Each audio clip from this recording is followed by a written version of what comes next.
Bonjour. La France a affaire à une situation grave, à un ennemi mortel. Le président de la République a cru bon d'employer le mot « guerre ». Pourquoi pas? Cela étant, une situation de guerre impose-t-elle qu'aucun droit à la critique ne serait plus envisageable? C'est une question qui court ces derniers temps. Rappelons quelques événements historiques. En 1917, en plein cœur de la guerre, le gouvernement fut changé et un nouveau gouvernement fut nommé sous la direction de Clémenceau, qui devait conduire le pays à la victoire. En 1917 toujours, le général en chef, Nivelle, fut limogé du fait de ses erreurs. En 1940, après la percée de Sedan, le général en chef Gamelin fut licencié. Il y a donc possibilité de critique, il y a possibilité de changement. La particularité de la situation en France, en cette année 2020, c'est que nos institutions reposent essentiellement sur une personne qui ne peut pas être sanctionnée. Cette personne a tous les pouvoirs et il n'y a pas de contrôle possible.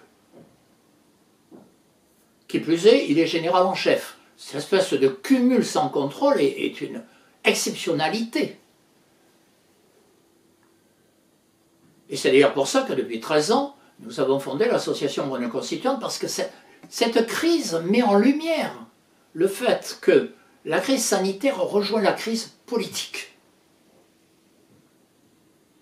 Si donc nous pensons qu'il y a nécessité de pouvoir critiquer, ce n'est pas pour le plaisir de critiquer tout le temps la personne dans le moindre des gestes, ce ne serait pas sérieux. Mais c'est parce que la critique est un élément qui construit l'unité et que la critique permet de construire l'avenir parce qu'elle met en lumière les fautes du passé.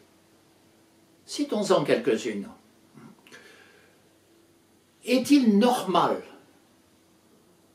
que le gouvernement, et ses prédécesseurs d'ailleurs, au nom de la sacro-sainte concurrence libre et non faussée, ait laissé mettre en faillite et disparaître du paysage français des entreprises dont on découvre aujourd'hui qu'elles étaient des éléments essentiels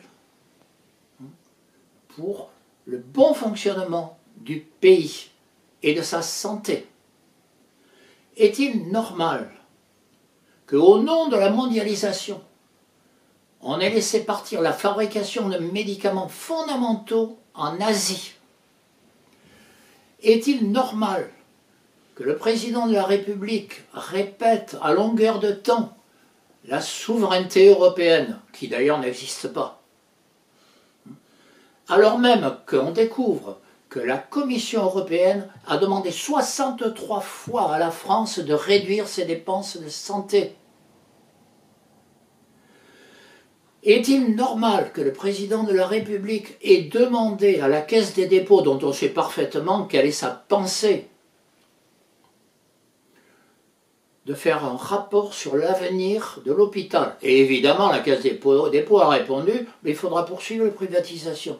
Pas une surprise. À l'extrême, on choisit celui qui donne la réponse. Bon. Tout cela mérite réflexion, mérite critique, car c'est à partir de cela qu'il faudra reconstruire demain. Le droit à la critique est un élément constitutionnel. C'est un des fondements de la démocratie. C'est le droit de tout citoyen. C'est le devoir de tout républicain.